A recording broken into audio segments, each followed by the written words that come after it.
right then. One Punch Man, yeah, cool. One Punch Man, no.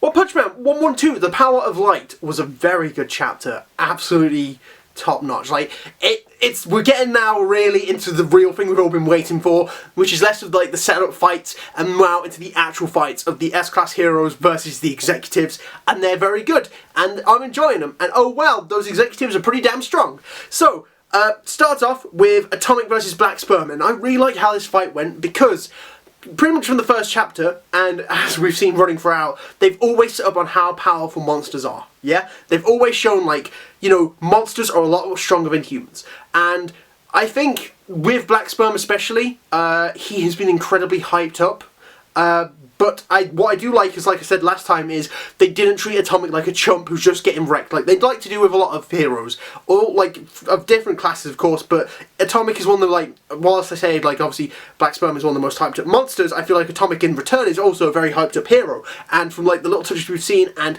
you know, even from the last chapter, I was like, the fight's only just begun, like neither of them have really shown what they can do, but it's really still kind of there, like, you know, there is, like, the monsters and the executives are very powerful. As we see, chapter starts off with just Black Sperm hitting Atomic Samurai. I'm going to have to change his name. One of the comments suggested about calling him Kuroi Seshi, which is Japanese for Black Sperm, but in the podcast, I mean, someone else came up with the term Gami, which is like a gamete or gamete. I'm not sure how you pronounce it, which is to do with like which is a nickname we give based on sex cells. So I'm asking you very quickly, if I keep talking about Black Sperm, what should I call him? Because I prefer not to call him Black Sperm all the time, or Black S, or Black.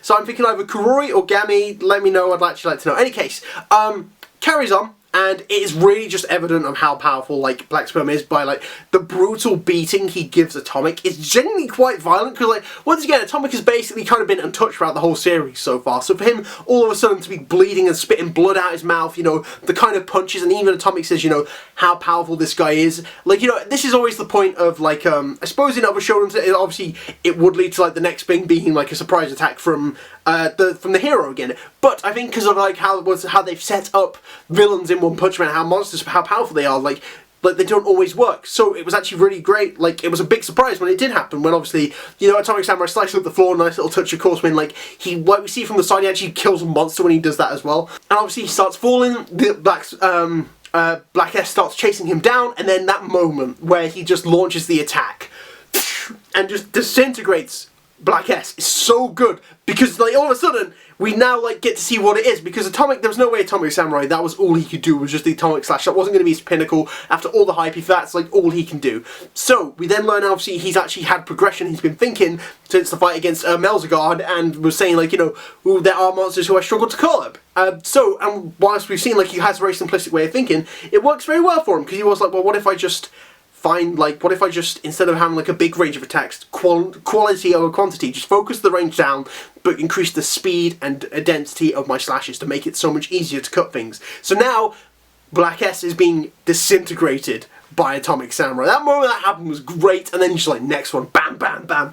Super good stuff. I love the focus Atomic Slash. It makes sense, and then, but it also says like, you know, it's not something he can use all the time because it's a recent technique he's developed. And he's like, I haven't hurt my wrist like this for a while, and I do really like the lighting in this, in like these next couple pages, because I think obviously, you know, you got like Atomic Samurai, like when he's saying that the light's coming down, it's almost like, you know, he's convinced he's going to light shine down our hero who's won and saved the day. He's beaten Black S, whereas, and obviously he starts jumping up the thing, and it's almost like, you know, he's crawling back up to the light and thinks returning back to normal. But that panel afterwards was brilliant, absolutely brilliant, when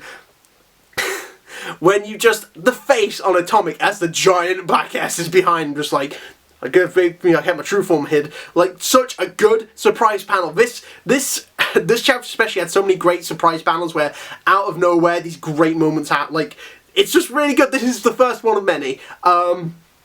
And obviously, once again, like I said, like, it just because Black S obviously like more powerful, I don't think it played Atomic as a chump, because whilst obviously Black Sperm hit him with that and Atomic can get the focus slash on, he's still got an Atomic Slash on this guy and managed to managed to slice him up.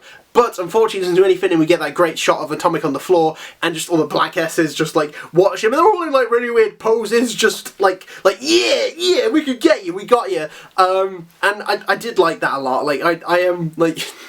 It's so silly. I love it. but he's still very intimidating, as, you know, he makes clear. So Atomic then slices up the ceiling, which was a very good move on his part, and I was like, yes, cool.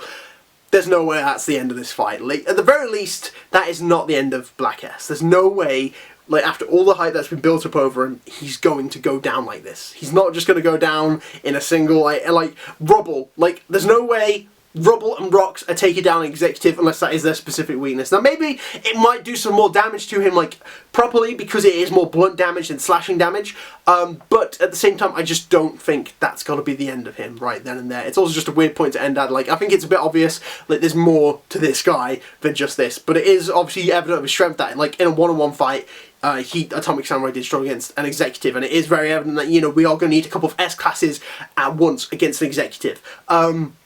So, also something actually pretty notable is when Black S makes comment of, like, you know, you are our worst matchup, you know, Gyoguro made this specific to us, like, you know, Gyoguro had planned this out already, so it's probable that, like, unless something happens to shake it up, which I think could be Rover, like, there are going to be a lot of bad matchups for the heroes, so, like, obviously we see from Zombie Man and Homeless Emperor here too, and, like, I mean, see how the other ones go up against them, because we don't know really what Gum, Sphere, Ugly, and Evil Natural Water can do, but the only wildcard I can think of genuinely is Rover running around the association. Obviously, if other heroes show up, that's definitely there too, but I think, like, that could really, instead of them being, like, such one-sided battles, that could be how it shakes up, like, Rover comes through, boom, boom, and then, like, either people get taken out or hurt, or people use the chance to escape and other heroes show up, or, like, it could really just mix up the fights in that sense, you know?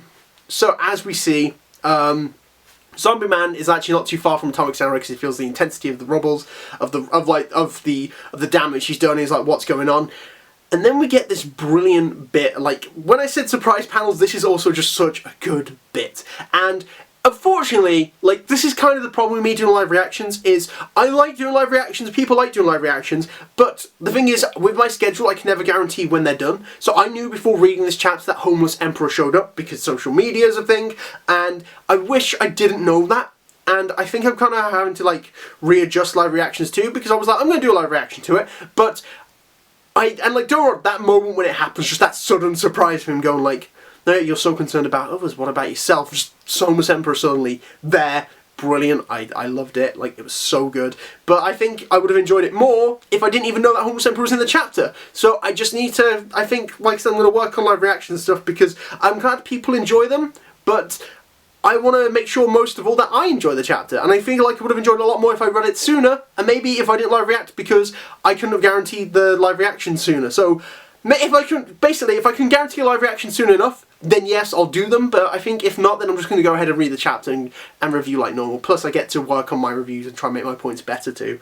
And then we just get the massive beatdown that is very Homeless Emperor, and we see his abilities, and I have so many questions about Homeless Emperor. I don't know. Right, where do we begin? Based on designs, you can kind of figure out what people can do. I know, like, energy attacks are kind of like the wildcard with stuff, so, like, even with Chose, like, when he was fighting, that energy attack came out of nowhere, Overgrown Rover, that's, like, they are kind of the wildcard, the energy attacks, but Homeless Emperor has, like, obviously the power of light is based on him, because he's got these energy balls, and I want to know where this ability comes from, because as far as I can tell as well, design-wise, he is the most human-looking monster out there, ignoring Garo, right? If we count Garo as a monster, let's just ignore him then. Even the other humanoid monsters are quite flamboyant and crazy with their design, so obviously, like, Super S, like, obviously she's got the Dominatrix outfit, when she takes off the mask, she's got the huge tongue, like, Devil Longhair's the other one I noticed as well, like, but he's very flamboyant with the crazy long hair. Homeless Emperor, yes, he looks like a homeless guy. He's just, like, he's literally, like, his outfit. That's something I love, is, like, seeing the little details about his outfit. Is obviously, like, seeing the tracksuit there. Like, he's got, like, these fingerless gloves there as well. Like, he's covered in dirt. I love all those little details about Homeless Emperor. But at the same time, he's using all these energy balls. I want to know, like, where does this power come from? And, like, is he actually a monster, or is he a human who sides with monsters? What is Homeless Emperor's story? Like, I want to learn more about each of the executives, and I'm probably going to say this each time we see an executive, when, like, we see Gums or Fear Ugly or Natural Water, I'm going to be like, what is their story? Where did they come from? Like, I'm like that with all of them so far, and I'm probably going to be like it with the rest. But it's just so one-sided, and his powers are incredible, and, like, you know, he's just wrecking Zombie Man. And Zombie Man has never been like the most offensive capable. Like, he's not like, his obviously his regeneration is his greatest ability, but he is just like dominating Zombie Man at every possible outcome. Even Zombie Man's surprise attack, which when I first read it I didn't realise was Zombie Man. I thought like Homer Semper was like, no, I'm not wasting time on you, bam, and just carried on. But like, he kept a gun hidden in his chest just to fire a bullet. And I do want to know, how did he pull that gun?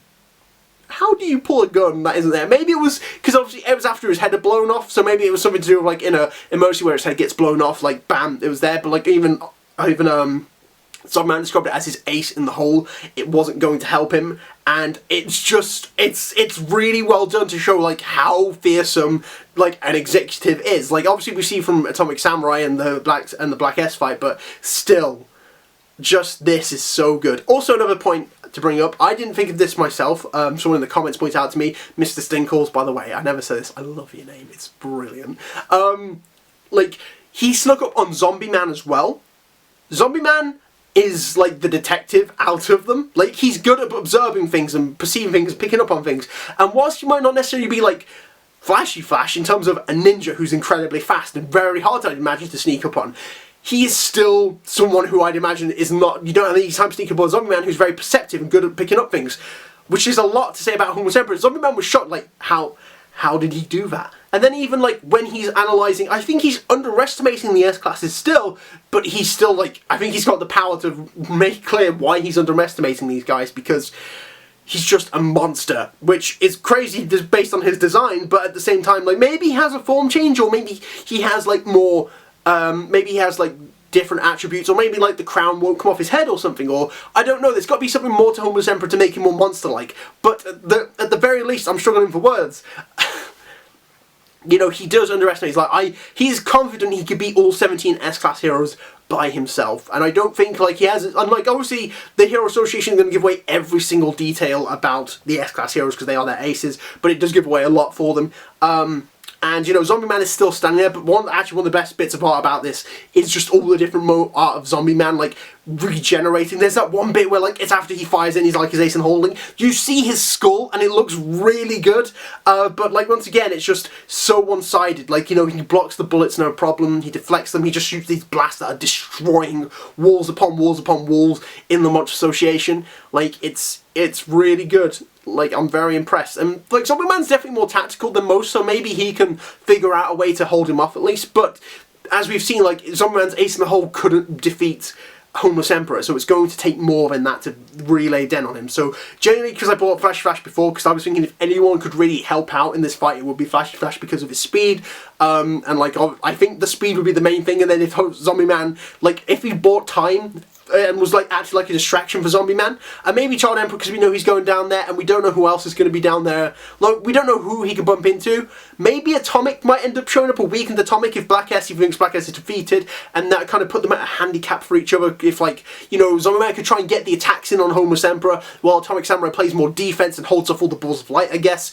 I just don't know. Like, Zombie Man, it's basically made very clear that Zombie Man on his own cannot defeat this guy, and like I said, with Homeless Emperor underestimating him still, maybe that would leave an opening for Zombie Man to get an attack in, because at the very end, obviously, you know, Zombie Man is just very beaten badly, and like and to an extent, I guess, Homeless Emperor's like, I respect you at least like that as a hero because you are standing to your last breath, and that's great. But yeah, and that's where the chapter ends, but it's very good. Great introduction for Zombie Man. I liked Atomic Samurai versus Black S, and by Zombie Man I meant Homeless Emperor. Great stuff. I really enjoyed it. What did you guys think of this chapter? Did you love it? Did you hate it? I'd like to know all your opinions on it. Subscribe if you want to see more. Give it a like if you like the review, and all that jazz. Come on, I don't know the words.